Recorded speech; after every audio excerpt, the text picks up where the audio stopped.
Bonjour, Brice Salzon. Donc, je suis le président des entreprises de la maison des services à la personne et une autre entreprise dans le développement logiciel qui s'appelle Flexsoft. Moi, je suis accompagné par Melson et Chassagne, et spécialement par Tristan et par Jean-Christophe Ordonneau depuis maintenant presque 2 ans. Et c'est un vrai plaisir pour moi d'assister à cette rentrée, à ce séminaire qui est mon premier séminaire à Melson et Chassagne.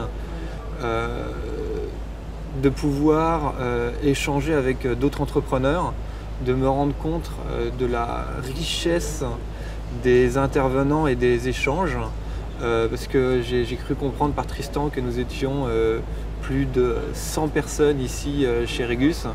Voilà, donc moi sinon d'une manière un peu plus globale, si je fais un peu mon petit point Melson et Chassagne, et pourquoi en fait moi j'avais besoin en tant qu'entrepreneur d'avoir un miroir sur mon activité, c'est-à-dire d'avoir une personne qui soit vraiment neutre, qui ne soit pas ni mes clients ni mes fournisseurs, mais vraiment de pouvoir prendre un peu de recul et de me poser les bonnes questions sur les stratégies de mon entreprise et de là où je dois aller pour donc pérenniser mon activité et surtout pour arriver à me développer.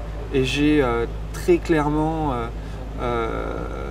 avec cet accompagnement et par Jean-Christophe réussi, bon, il y a encore beaucoup de chemin à faire, mais grâce à Melson, je pense être vraiment sur la bonne voie.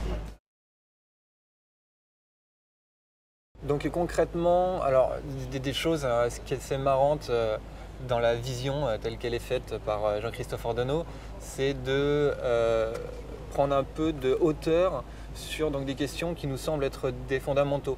Par exemple, sur Flexsoft, on s'est dit, voilà, nous, il faut autant qu'on développe un nouveau produit qui était un logiciel de gestion d'entreprise qu'on souhaite vendre et aux PME. Et la première approche qu'on a eue, c'était de trouver des investisseurs pour faire une levée de fonds. Et Jean-Christophe a dit, attention, premièrement, validez bien votre go-to-market, allez vers le client et vous vous rendrez compte que vous n'aurez pas forcément besoin de ces investisseurs dans une première approche et qu'au contraire, vous arriverez à trouver vos fonds via vos clients et vous aurez cette liberté si vous arrivez à garder donc, votre capital un peu plus longtemps.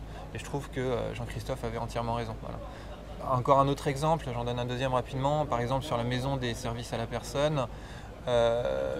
Très rapidement, on s'était rendu compte qu'on était bloqué sur une niche et Jean-Christophe nous a permis de prendre un peu de recul et de voir que l'approche B2C que l'on avait était trop limitée, d'aller plutôt sur une approche business to business qui ensuite mène aux consommateurs, qui effectivement nous a permis de nous développer très fort derrière.